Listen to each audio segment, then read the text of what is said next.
Okay, yeah, let's do that. So today, let's go ahead and mix some very, very light, almost pale skin tones.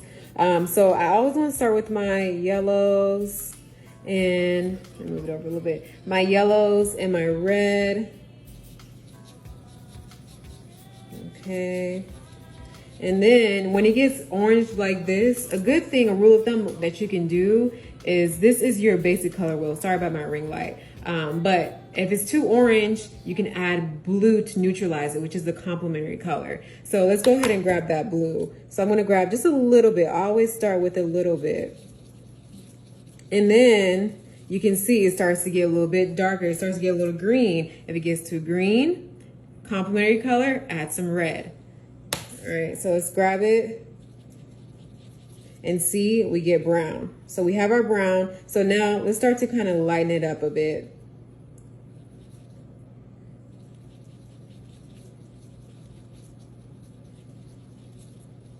Okay.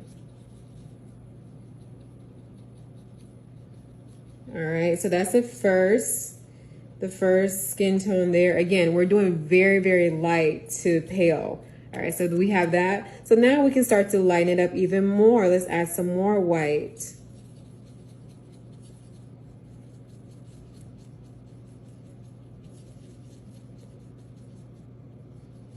Okay, and let's keep going. Let's keep going. Want to get even lighter? We can add even more white from there.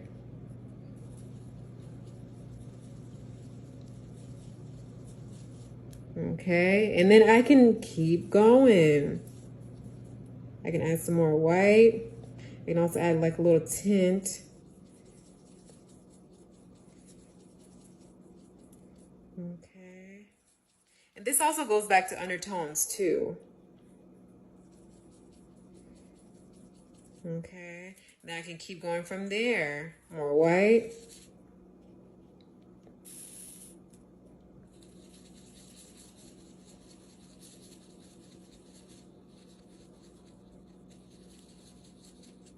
Okay. And then at the palest, let's do it at the palest here.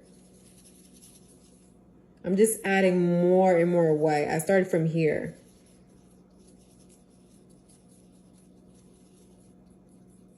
Okay. And then these are my very light to almost pale, very pale skin tones.